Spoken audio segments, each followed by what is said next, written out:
ساوتان لێبێ خۆشەویستان لە کۆتایەکانی مانجی پیرۆزی ڕەمەزانین زۆری نەماوە بۆ جژن. پرۆگرامی مانچی دیمەنیەم دارەمان تایبەت کردووە بە گەردە نازایی لە جژندا.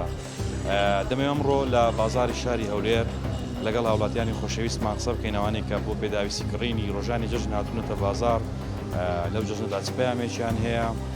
و دەیانەوێت گردنی چی ئازا بکەن، چی بە خۆشەویستەکانیان دەڵێن و ئەو بوس و چینەیەی لە ناو بەشێک دەدڵەکاندایە بەتەمان فڕێدەن لە جژندا ئەو جژنە ببێتە ئاشتەوایی و دەرگای خۆشبەختی لەسەر هەمومان بکاتەوە. لێرەین گفتوگۆ لەو بارەیەوە دەکەین لەگەڵمان.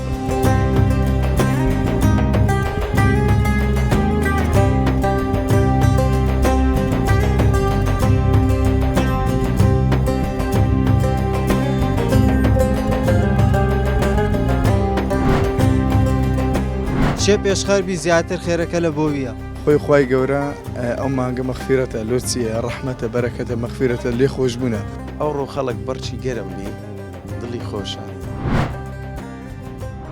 سڵاو قوربان چۆنی؟ بەخێر بن سەرچاو سڵاو لە ئێوەشبی.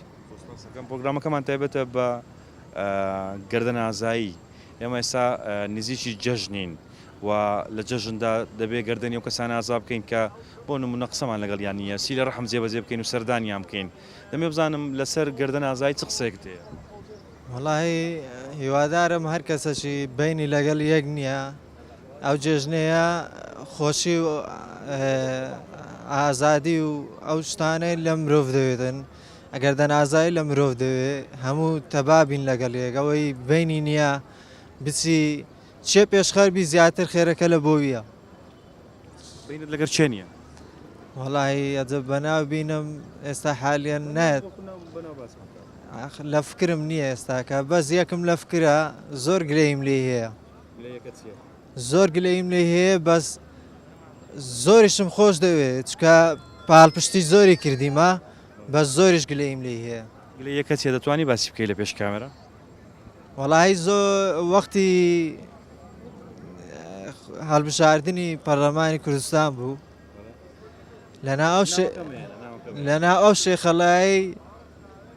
لەناو شێخەڵایی ئیشم لە بۆی دەکرد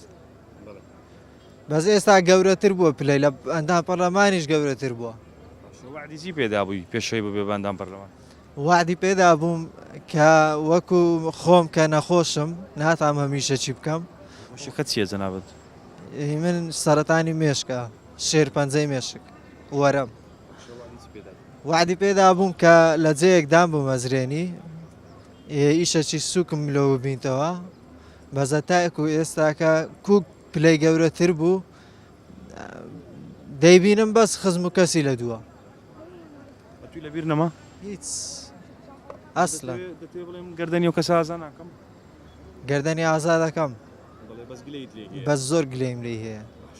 ئێستادا جەنابەت وەکوەوەی کە نەخۆشی شێرپەنجەت هەیە پێویستت بەوەیە دابمەزری یاخود چارەسەرت بۆ بکرێت؟ پێویستم بە هەردووشی ڕاستی. ئێستا چیش دەکەی؟ ئێستا هیچیش ناکەم 8 ساڵ و نیوە لە ماڵێمە. ئەی چۆن بژێوی ژیانی خۆت دابین؟ وەڵی داک و باب و برا و برادەر و خزم بەس بە زۆری برادەر بە زۆری شەخصێکە کە هاوکاری کردیمە دوو شەخصن خوایەتەوە بە ئەو دوو شەخصەش حەزم لێ ناویان بینم لە بەڵام دەتوانی مەسەلەن سوپاسیان بکەیت. ئاخر حەز دەکەم بەناوەوە سوپاسیان بکەم. ئیدی چاکە لە لای خوای گەورە بزر نابێت هەموو کەسانی کە چاکە دەکەن خوا ناوەکانیان لەبیر ناکاتن با ناویان نهێنین. ئەو برادرانی کە هەموو کەس دەیناسیتن ئەو برادرانی کە هاوکاری جەنابەت دەکەن بە بەردەوامی هاوکاری دەکەن ئێستا حالیان ئێستا نا لەو ڕەمەزانە چی هاوکاری جەنابەت لەو ڕەمەزانەی وەڵی هەتا ئێستاکە کەس ئەگەر داواکاریت هەبێ لە کۆتا ڕۆژەکانی مانجی پیرۆزی ڕەمەزانین هەموو باسی ئەو شتانەمان کرد وتمان بۆ نمونە ئێمە دەبی گەردەنی و کەسانە ئازا بکەین و سی لێ ڕەحم جێبەجێ بکەین و جژن با ببێتە جژنی تەبایی و ئاشتی و جژن ببێتەوەی کە دەرگا لەسەر هەموو ناخۆشیانی کە بەسەر ئینسان دادێت بکرێتەوە. ئەگەر داواکاریت هەبی چی دەڵێ؟ وڵاهی داواکاریم ئەوەیە ئەوەی بینی لەگەڵ یەکێک نییە ئەوەی گلەی لە کەسەکە با دڵی خۆی لەگەر خۆی ڕاست کاتەوە دلی خۆی لەگەڵ خۆی ساف کاتن لە ڕای خوای پێشخەری بکاتم سی دەستی لە ملی بکە و ماسی بکە کەسێکە جەنابەت گلەیت لێ هەیە ئامادەیەوە بکەی بەرامبەری ئامادەمە بەڵێ ساڵ قوربان چۆنی سڵاو بۆ ئێوەش بە خێراتنی تەلەڤزیۆنەکەتان دەکەین تەلەڤزیۆنی دیمەن هیوادارم هەموو دەمێ لە پێشکەوتنداری دەستپاسەکەین پرۆگرامی ئەم زارەمان تایبەتە بە گەردە نازایی و بە جژنە پیرۆزە جژن زۆری نەماوە جژنی ڕەمەزانی پیرۆز دەمێ بزانم لەو جژنەدا چ قسەیەک هەیە دەتەوێت چی بڵێ و چێ ناوانەیە کە دەتەوێت گەردەنیان ئازار بکەی جژنە پیرۆزەی خۆت لە چێ دەکەی چ قسێکت هەیە دەتوانی پامی خۆت بگەێنی لە ڕێی پرۆگرامی مایکی دیمەنەوە فەرموو زۆر سپاس بەڕاستی ڕەمەزان لۆ خۆی مانای ئاشتەوای و لێبوردەیی حەق وایە مانێ لەناو ڕەمەزان لایەنەکان بە تایبەت لایەنە کوردیەکان هەموو بێنە سەر یەک مێزی گفتوگۆ بۆی مانێ ڕەنجی چەند ساڵیان بە پیرۆدا نەڕاتن چکە هۆکارەکان زۆرن ئەگەر بێت و لایەنە کوردیەکان یەک نەگرن میلەتی کورد بەڕاستی زەرمەند دەبیتن خاستەن هاوڵاتی بوون خاستەن فەرمانبەر ئەوانە هەموو دەگەرێتەوە سەر ئەوەی کە ئەمە لێرەوە بە لایەنەکان و بە هەموو خەڵکی کوردستان دەرێم مانێ وا بکەن یەک بگرن بۆ ئەوەی ئاسایش و ئەمنیەت بەرقەرار بێت و وەلایەنەکان هەرچەند یەکگرتو بن لە بەرمانجی ڕەمەزانێ و مانێ هەمووی گەردەنی لە یەک ئازاکەن باشترین چارەسەر ئەوەیە یەکگرتن سەرکەوتنی گەلی کووردا یەکگرتن سەرکەوتنی هاوڵاتی بوونە یەکگرتن سەرکەوتنی هەموو موچەخۆر و فەرمانبەر و مامۆستا و هەموو کاربەدەستانە ئیشاڵە لەو مانگە ڕەمەزانەی وا بکەن هەمووی بێنەوە سەر یەک مێزی گفتوگۆ و یەک بگرن و چارەسەری بۆ ئەم قەیرانە بدۆزنەوە و لە هەمان کارداش پیرۆزبایی لە گشت موسڵمانان و هەموو موسڵمانانی جیهان و بە تایبەتی کوردستانی خۆمان دەکەین وە جەژنە پیرۆزەش لە جەنابتان دەکەین و لە کارمەندانی دیمەن تەلەڤزیۆنی دیمە دەکەین هیوادارین هەموو جێژنێک هەر بە خۆشی و کامەرانیوی بەستەمە نادەکەم ئەو جێژنەی لایەنەکان یەک بگرنەوە و بێنە سەر مێزی گفتوگۆ و چارەسەرێک بۆ ئەو قەیران و ئەو نەهامەتی بەسەر میلەتی کووردا هەیە بیدۆزنەوە زۆر سوپاس بەڕای جەنابەت لەبەرەوەی باست لە فەرمانبەران کرد دەبینن ئێستادا بارودۆخی فەرمانبەران تا ڕادەیەک خراپە و موچەکانیان زۆر جار لە کاتی خۆیدا وەرناگرن کێشەیەکی دارایی هەیە و بەرەبەری جژنیشە هەندێک تا ئێستا هەرموچان وەرنەگرتووە ئەگەر لایەنە سیاسیەکان هەروەها پەرتەوازە بن ینی بەو شێوەی ئێستا کە تێیدا بەردەوام بن فەرمانبەر چاوەڕێی چی بکات بۆ نمونە ڕەنگە فەرمانبەر چاوەڕێەوە دەکات کە لایەنەکان یەک بگرن ئەگەر لایەنەکان یەکیان گرت ئیدی کێشەی فەرمانبەران بەڕای جەنابەت چارەسەر دەبێت وڵی بەنسبەت کێشەی فەرمانبەران حکوومەتی هەرێمی کوردستان هەمیشە لە ئەوەیە لە خزمەت فەرمانبەر و مامۆستا و ئەوانەدایە بەس برینەرەی ئەمە حالەتەکەی مەنادیارە ئێستا لە حالەتە چین لایەنەکان یەکگرتوونین و لە حالەتە چین عێراق ڕئیس وزەرای عێراقی و وەزارەتی دارایی لە کات و ساتی خۆی شایستە داراییەکان بۆ هەرێم نانێرن ئەوەش هۆکارە بڵێ باسی هۆکارەکەت کرد بەڕای جەنابەت ئەگەر لایەنە سیاسیەکان یەکیان گرت و لەو جژنەیە بۆ نمونە بوو بە جژنی ئاشتەوایی ئیدی فەرمانبەران هیوایەکیان دەبێت بۆ ئەوەی کە موچەکانیان لە کاتی خۆیدا وەربگرن هیوایان دەبێتن لۆ هیوایان دەبێت لەبەرەوەی حکوومەتی عێراقی ئەگە بزانی لایەنە کوردەکان یەکگرن ئەوانش ناتوانن مانێک کەم تەرخەمی بەرامبەر حکوومەتی هەرێمی کوردستان کارەکە چیە بۆ یەک ناگرن بۆ ئەو پرتەوازەیە کە لە ئێستادا دەبینین بەردەوامە ینی هیچ لێک نزیک بوونەوە نابیندرێت وڵی هۆکارەکە ئەوەیە مەسەەن هەتاکو ئێستا لایەنێکی دیاریکرا و پێویست ناکە ناوی بێنم مانەوی واقەنەعەت دەکەم هەتا ئێستا ناتوانن وتەبێژی خۆیان دیاری بکەن و یان سەرکردەی دیاری بکەن بێنە باز لەو چێشانە نەکەین ئەو ڕەنگە پەیوەندی بە بۆ حزبەوە هەبێت یاخود بەلایەنە سیاسیەکانەوە هەبێت بەڵام دەمەوێت بزانم بۆ تا ئێستا لێک دوورن یعنی لە پێناوی میلەت لە پێناوی ئەوەی کە بۆ نمونە خەڵک هیوایەکی هەبێت دڵی بەو جێژنە خۆش بێتن بۆ یەک ناگرن تەنها بێک هۆکار پێم بڵێ ئاخە حکوومەتی هەرێمی کوردستان برێنەرە ئێستا موسەیتەرنێ لەسەر هەموو کوردستان مانەی بەڕاستی ئێستا مەسەلەن زۆنی سەوزە مانێ ئەوانە ناتوانن مەسەلەن موچەکان لە بەنقەکان دانای بەڕێک و پێچی بگەڕێنەوە غەزیێنێ ئەگەر پێم بڵێ هۆکارەکە چی ینی بۆ ئەو دوورەیە هەیە لە ناو بۆ ڕۆکردنەوە هۆکارەکە ئەوەیە کە لایەنێکی دیاریکرا و موچەکان لە کات و ساتی خۆی ناگەرن ها ئەوەیە هۆکارەکە ینی ئەو لێک دوورکەوتنەوەی نێوانلایەنە سیاسەکان تەنەوە هۆکارەکەی ئەوە هۆکارەکەی ئەوانەش ئەوەیە خواستۆتەوە لەبەر ئەوەی ناتوانن مەسەلەن بەعەدالەت ئەو موچانە بگەڕێنەوە غەزیێنێ حکوومەتیشەکە پارەی تێدا نەبی چۆن بتوانیمانی ڕاتبی ساڵ قوربانە و کاتت باش باشتر بەخێر بە سەرچاو ستا بەڕێزی پرۆگرامەکەمان تایبەتە بە گردەنازایی لە جەژندا. ئێستا ئێمە نزیکی جەژنین، جەژن زۆری نەماوە. مانجی پیرۆزی ڕەمەزان بەرەبەرە کۆتایی پێدێت. دەمەوێت بزانم وەکو هاوڵاتیەک قسەت چییە لەو پرۆگرامەدا سەبارەت بە جەژن و گردەنازایی، گردنی چی ئازا دەکەی، چێن ئەوانەی کە ناتەوێت گردنیان ئازا بکەی سەرەتا بەخێر بەسەر هەردوو چاوم. بەڕاستی ئێستامە لە مانجی ڕەمەزانداین بەربەری کۆتاییەکانی چەند ڕۆژی ئەخیری ڕەمەزانین دەچینە جێژن. خۆی خوای گەورە ئەو مانگە مەغفیرەتە، لۆچیە، ڕەحمەتە، بەرەکەتە، مەغفیرەتە، لێ خۆشبوونە. خوای گەورە لێمان خۆش دەبێت. ئەمە لۆ نەتوانین لە خەڵک خۆش بین. مادەم خوای ڕەحم بە عەبدی خۆی بکات و لێ خۆش بی، توانای ئەوەیە لێ خۆش بی، ئەمە لۆ نەتوانین. ئەمە عەبدی ئەو خوایەنە. توانای ئەومان هەبی کە گردن یەکدری ئازاکەین و لێ خۆشبوونمان هەبی بەرامبەر یەک، سەماحمان هەبی بەرامبەر بەدڵەکانی یەکدری. یعنی چێت و چەند سارە بغز و ڕق و چینە و حەقدت هەڵگرتێ لە دڵی خۆت فڕی دەبەستە. ینی ئەو جژنە بابتە گردن ئازای ببتە ئاشتەوە بچتە تەبایی. ینی ئێستا بەڕاستی جیران لەگە جیرانی بینی خۆش نییە، برا لەگە برای بینی خۆش نیە، خوشک لەگە خوشی، ینی هەر هەمومان. ینی ئێستا ئەو مانگە ڕەحمەت و بەرەکەت و مەغفیرەتە، خوای گەورە لێمان خۆشە. ئەمەش توانێ ئەومان هەبی لێ خۆش بوو بین، ینی بەرامبەر بە هەر کەسێک، هەر ئادەمی زادێک. ینی لۆ نەتوانین، ینی لەبەرچی، ینی هەتا ئەمە مادەم بچینە بن ئاردەچی و ژێر خاک و خۆڵ، ینی ئەو حەق و حەقد و بغزەی چی لەگەر خۆمان بین. بەڕای جەنابەت بۆ ناتوانین لە یەکدی خۆش بین، بۆ ناتوانین ئەو دڵانی کە بغزی تێدایە فڕی دێن و بەتاڵیکەین لە بغز. بە قوڕای شەیتان ئیشی چییە؟ ینی وەد لێ دەکاتن کەڵەکە بیتن لەسەر درت، ینی درەکەت ئەو درەخاوێنە ڕەش دەکاتن، ناتوانێت بەرامبەر بە عەبدەچی لێ خۆش بی. ئەتوو چەند سارە برای خۆتە بینێن لەگەرنێ دەبڕ لە دەرکەیدا سەلامەتی لێ بکە. ئەو سەلامە دەبتە ڕێگەیەک لۆ ئەوەی هاتوو چووەکە بەردەوام بێت، ئەوەی ڕەحمەت و بەرەکەت مام لەگە برازای بینی نییە لەسەر ماری دنیا، لەسەر ئەو شتانە. ینی لۆ نەتوانین گردن یەکدری ئازاکەین تاوە خلاص جێژنەیە خوای گەورە ئەو سێ ڕۆژی داینەی لۆەوەی گردن یەکدری ئازا بکەین. چۆنی وەسە چۆنە؟ ئەحواڵ باشە؟ دەنگ و باست وەس چۆنە؟ ئێمە بەرەو جەژن دەڕۆین. جەژن زۆری نەماوە لە کۆتاییەکانی مانجی پیرۆزی ڕەمەزانین. دەمێ بزانم لەم جەژنەدا چ قسەیەکت هەیە، ئەگەر بێ ئێرکوانە بم بورە با بچینە خواردتر ببوورە. ئێمە لە ڕەمەزاندا بینیمان چەند کەسێک کاری چاچی کرد و بەزەیمان زیاتر بۆ هاوکاری خەڵکانێکمان کرد و نزیکی جەژنین. دەتەوێت جەژنە چی بێت، ینی چ پامێکت هەیە؟ جوانە خێراتنی کەناڵی دیمەن دەکەم. وڵا تەبیعی، ینی شتەکی نۆرمال وەچی هەموو ساڵان ئینسان ئەوەی کە لە ڕەمەزان دەیکە، ئەمن وەکو خۆم شخصی هیوام وایە پاش ڕەمەزانیش بەردەوام بی. یعنی عیبادەت بە تایبەتی عیبادەت و دینداری و نوێشکردن و قورئان خوێندن و سنەت و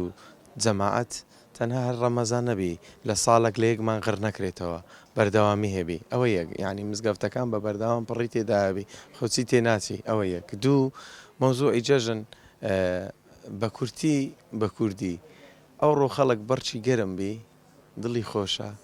مێشتی خۆشە، جەستە بە عام مرتاحە.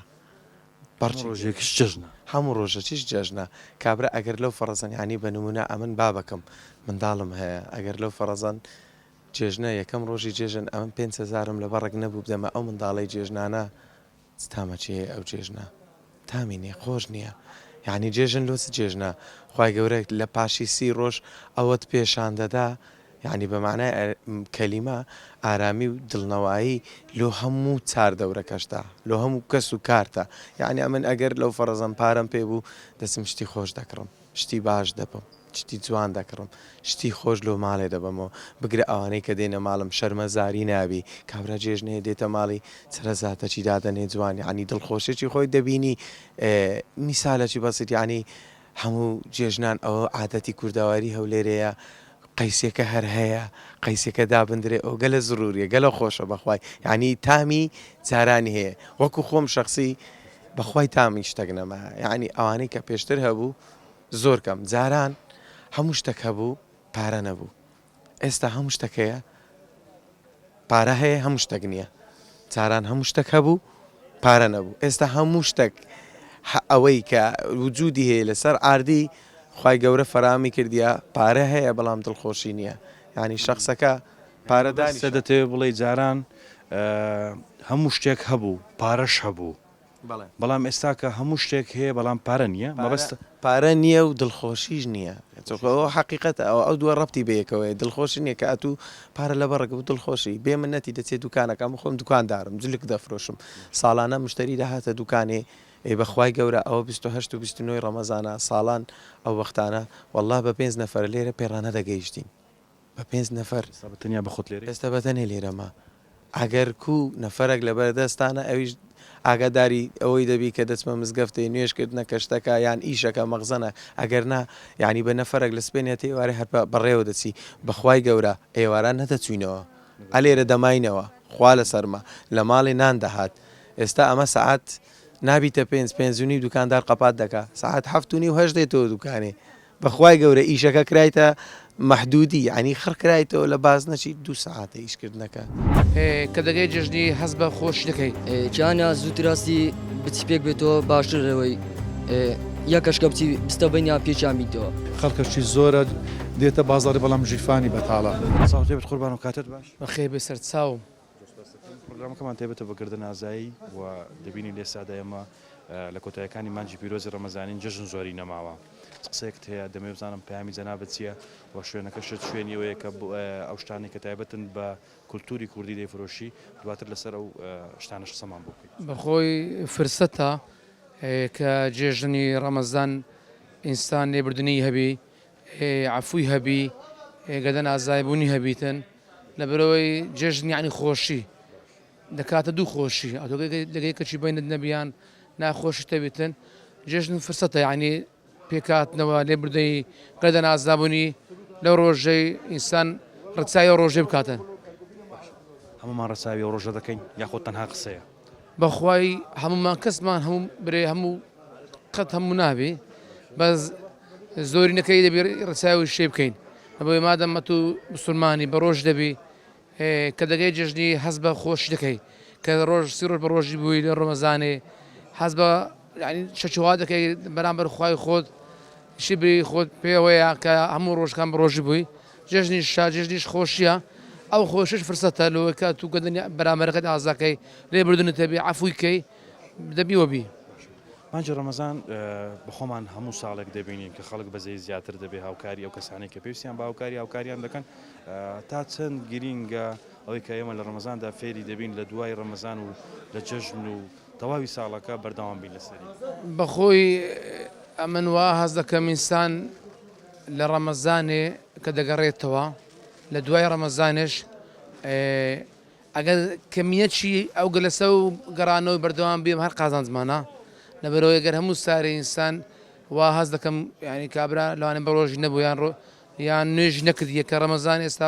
گەڕایەتەوە بە ڕۆژ دەبێتن و نوێژ دەکاتن و دەبی بگەڕێتەوە ئینسان شێوە فرسەتە ڕەمەزان فرسەتە لەوە کەسانێکە برێ لەگە خوای خۆیان تێکردینە یان دینیان نەکردی یان بە ڕۆژی نابنیان ڕۆژ نوێژی ناکەن ئەجا کە لە دوای ڕەمەزانش ئیشاڵە بەردەوام دەبن ئانی بە خۆیان زەر دەکەن ئەمنش بم کە بەردەوام نەبم یان زەر دەکەم شوێنەکەی جەناب شوێنێکی ناسراوی شاری هەولێرە ئەو شتانی کە تایبەتن بە کللتوری کوردی دەیفرۆشی کڵاو و جەمەدانی و ئەمانە دەمێ بزانم بەرەبەری جەشنە ئەو ساڵ بەراورد بە ساڵەکانی ڕابردوو بە جەژنەکانی تر بازاڕی ئەو بابەتە کوردیانە چۆن بەخۆی ئەو بابەتە کوردیانە دەتوانم برێمستار بەسەر بەرەو پێش چووە ئەوە ڕاستەکەیە بەڵام ئیما کە بە عکمیەوەی نەورۆز دەناو ڕەمەزان ینی بەینیان نزیک بوو خەڵکە زیاتر لە نۆرۆزێک کەڕێبووی لۆ جەژنی ڕەمەزانێ ناکردەوە لەبەرەوەی نەورۆز و ڕەمەزان مەسافەی ئەوەی نەورۆزی هەر نوێیە ئادی مەسافەیان زۆر نەبوو لەبەرەوەی بازارش بە عام زەعیف بووە بەڵام ئینسانیش قەنەعات دەورەمەندە ئەوی قەنەعەتی هەبی هەردەم دەورەمەندە دروخۆش ساڵ قوربان چۆنی باشی دۆژ بە قوربان باش و قوربان یەکەم جار بە خێراتنی کەناڵەکەتان دەکەم بەنسبەت ئەوانەی با پرسیارەکە بکەم ئێستا ئێمە پرۆگرامی ئەم جارەمان تایبەتە بە گەردە نازایی ئێستا ئێمە نزیکی جەژنی پیرۆزی مانجی ڕەمەزانین باشە دەبینین کەسانێکان کە قسان لەگەڵ یەکتری نییە یاخود دڵ یەکتریان نێشاندووە چێ شەیەکیان هەیە لەو مانگەدا یەکتریان نەبینیوە لە جەژندا چی بکەن چۆن مەسەلەن ئەو بغز و چینەی کە لە پێشووتر هەمان بوو لە ناو دڵەکانمانیدا فڕی دێن و دەرگای مەسەلەن خۆشی و ئاشتی و ئاشتەوای لە ناوماندا بڵاو ببێت و ئەو دەرگای لەسەر خۆمان بکەینەوە چی بکەین باشە بە قورآن بە نسبەتوانەی بەنیان نییە لەگە یەکدری چیانە زووتر راستی بچی پێک بێتەوە باشترەوەی یەکەشکە بچی بستە بەنیان پێچیان بیتەوە خێرەکە زیاتر لێوی دەنووسێ جێژنەش بەخوای لەوانە باشە ئانەی بەنیان نییە بستنەوەکن یەکدری و خوا لیان خۆش دەبیتن و ئەوە هەمووی دەبتەوە لە سەریان جەژن لە لای جەنابەت چییە؟ بەخوای جەژنی ڕەمەزان یعنی ئانەی هەبوون و سەرمایەدار و ئانە بچن خێری بکەن و گەنجێک چ لەزەت و تامێک لە جەژن دەبینی بەخوای بەخۆ دەزانانی ڕەمەزانان قچەک ئەوە دەبی تێنی دەبی و برسی دەبی و لە ئاخیریش خۆشێک دەداتێ و خۆی دێن لە پاش ناخۆشیێک خۆشی دێ ئەو جێژنێش خوا پێمان دەداتن و پێکاتنەوە و خۆشی و ئانە لە خۆمان بدین لە کەس عادز بووی؟ بەخوای ئەرێوەڵە بەس ئاش بووینەوە لەسەر لێ عادز بووی؟ بەخوای شەڕە و هەموو شتێک شەڕیش دەکەی؟ وڵی جاروای ڕێکەوتە دەبی بیکەی شەڕش بەڕێکەوتە ئەرێ وڵە ئەو شەڕە چ بوو لەسەر چ بوو کرد؟ بە قورعان وڵای برینس برادەرە و هەندە برادر هەیە شەڕ دەکات دەی بچی لەسەرکی و یعنی شەڕەکەی خۆت نەبوو کردەی خۆت هێلو شەڕ لە بادینیان تۆزە دەرچێت بە قورعان برینسی شەڕەکە چ بوو گەوی هی ئەوە بوو کە شەڕی لەسەر بکەی؟ بەخوای چەند جارە لەگەریان چینە جیان بە شەڕاتینە دەبە یارمەتی بدەین و مووقیفی خۆتان ئاڕۆڵە یەکەک ڕێمان لێ بگری دەبی بچین لێدین ئەوە خراپ نییە بەڕای جەنابەت بەرێ وڵا دەبا بچین ئاشتیان بکەین و نەک دەسەریان بکەینەوە ئەوە جاران ئەمە کاتێکە گەنج بووین شەڕی گەڕەکە بوو گەڕەک و گەڕەک گەنجەکانیان ئەو تەمەنانی وەق ئێستاشەوە هەرماوە لە کۆڵانەکان ئەرێ وڵە مایە ئارێ شەڕە چی پێ دەڵێن ئێستا بەخوای ئەو پێی دەرگری مافیا و ئانە ئەرێ وڵا خراپ نییە شتانە بەرێ وڵا قوربان سڵاوت لێبێت تۆ کاتت زۆر سپاس سڵاو لە جەنابەت سپاس پرۆگرامەکەمان تایبەتە بە گەردە نازایی جەژن ئێستا ئێمە لە کۆتاییەکانی مانجی پیرۆزی ڕەمەزانی دەچینە ناو جەژن پەیامت چییە وەکو هونەرمەندێک دەتەوێت لەو جەژنەدا چی بڵێ؟ دەست خۆش بێ وەڵاهی جەژن بەخۆی واتە لێبوردەی لێخۆشبوون گەردە نازایی دایم ئێمە گەر دوو جێژنمان هەیە ینی مسلمان دوو جەژنی هەیە بەخۆی لە ساڵێکە هەردوو جەژن واتە خۆشی و شادی ئەوانەی کە بینیان نیە لەگەریەک ئەوانەی کە عادز بووینە لەیەک ئەجا هەر بەرامبەریان لە خێزانێکدا دەبینی کۆمەڵێک پێکەوە بینی شیوایان نییە قسە لەگەریەک ناکەن ئەوانە گەردەن ئازایی و لێ خۆشببوون و لێبوردەیان هەبی بەرامبەر بەیەکەوە هەم لە لای خۆی خۆشەویستن هەم کۆمەلگا و ئەوەش زیاتر خۆشی و بەر و پێش چوون بەخۆیەوە دەبینی ئومێدەوارم لەو جەژنە ئێستا لە کۆتایی مانجی ڕەمەزانین ومێدەوارم ئەو جەژنە بێتە مای خۆشی و شادی بێتە مای ئاشتی و ئاشتەوایی بێتە جوولەی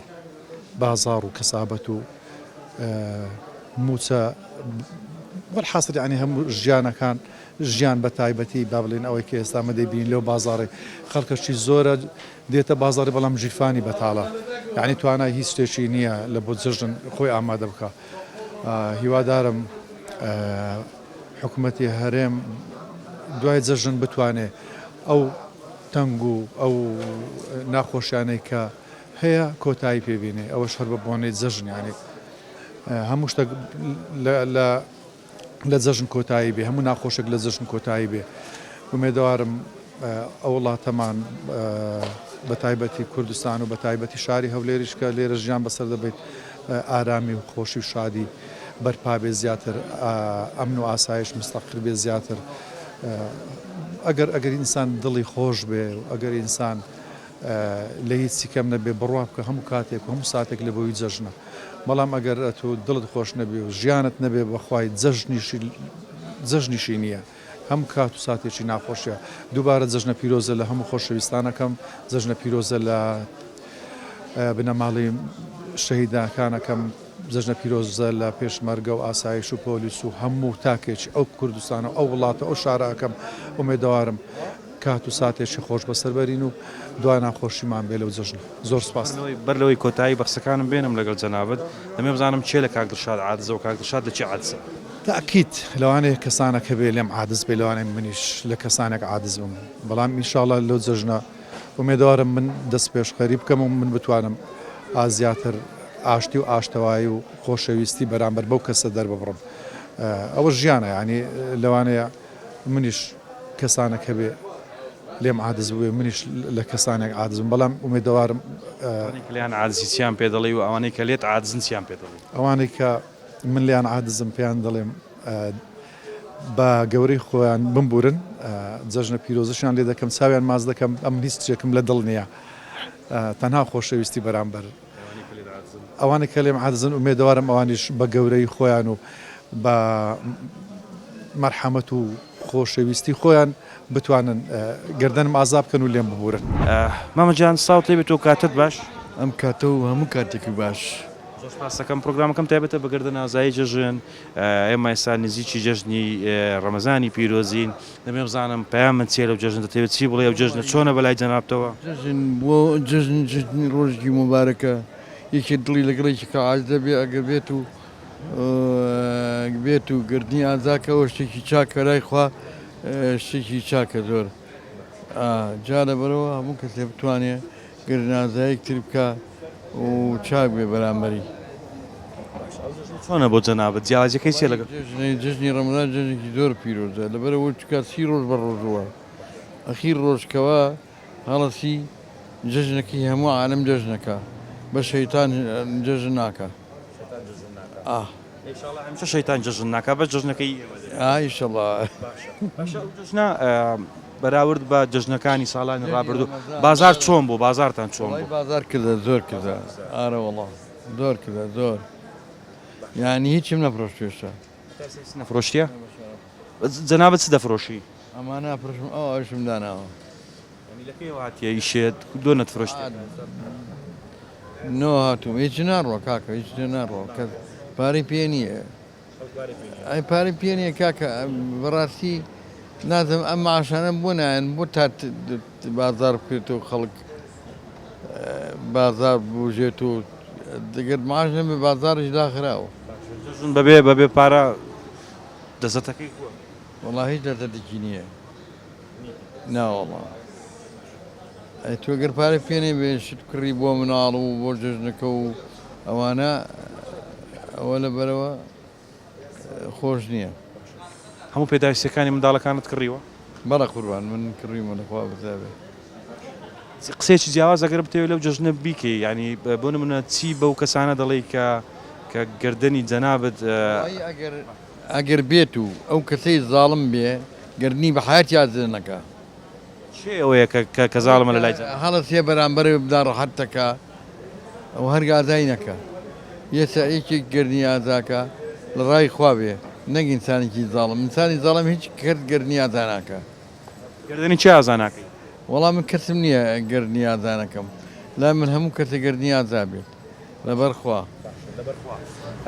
کەسی وایە کە گردنی جەنابەت ئازانەکات نا هەموو کەسە منی خۆشەوێ تا قسەت چی لەو جژنە چی دەڵێ سپاس بەخوای گەورە یاخوا من کەسێ بە ڕوو بێ جژنەکەی بکە بە خۆشی بێ داوا لە حکومەتی شەکەم ڕاتب تەوزیعکە گوناها و عالەمە پارەی پێ نییە کورە کاکە کورێتی ئەی هاوار حکومەت ئەگە لەو فەقیر و فقرا بێ نەوەڵا ئاگای نییە ماش تەوزیعی کاگای نییە. ئەگەر تا ئێستا دڵەکانتان ڕق و چینەی تێدایە و کەسانێکان کە لێیان عادزن جەژن زۆری نەماوە باو جەژنە ببێتە ئەوەی کە هەرچی ڕق و چینە هەیە لە دڵەکانتان ڕێ بدەن و گەردەنی هەموو کەسانە ئازا بکەن کە لێیان عادز بوون و داوای گردن ئازایش لەو کەسانە بکەن کە عادزن لێتان باو جەژنە ببێتە جەژنی ئاشتەوایی و داوا لە خۆی گەورە بکەین کە دەرگای بەخێر و بەرەکەتمان لێ بکاتەوە و بازار و وڵات و هەموو ماڵەکانمان ئاوەدام بکاتەوە. خۆشەویستان ئەوانەی لە پرۆگرامی ئەمڕۆ قسەیان کرد جیاواز قسەیان کرد جژنە پیرۆزەی خۆیان کرد و گردنی و کەسانیان ئازا کرد کە عادز بوون لێیان بەڵام قسە جیاوازەکەەوە بوتیان بازار کزە و خەڵک بێ پارێ و بارودۆخەکە بەگشتی خراپە وتیان ئەگەر پارەت هەبێ هەموو ڕۆژ جەژنام هیوادارین پارە هەبێت و هەموو ڕۆژێکشمان ببێ بە جەژن ئەم جەژنە بە بکەین بە سەرەتایەک بۆ جەژنی ئاشتەوایی لێبوردەیی لە هەموو کەسانە خۆش بین کە ڕۆژێک لە ڕۆژان قسەیەکی ڕقیان بەرامبەر ئێمە کردووە و داوای لێخۆشببوونیش سەرەتا لە خوای گەورە بکەین و دواتر لەو کەسانەی کە ئێمە بە قسەیەک عادسمان کردوونە و دڵیان لە ئێمەدا گەردی گرتووە ئەم نەزوەری ئیبراهیمم گەردنتان ئازا بێ و گردنی شمازاکەن جەژنتان پیرۆز و خواتان لەگەڵ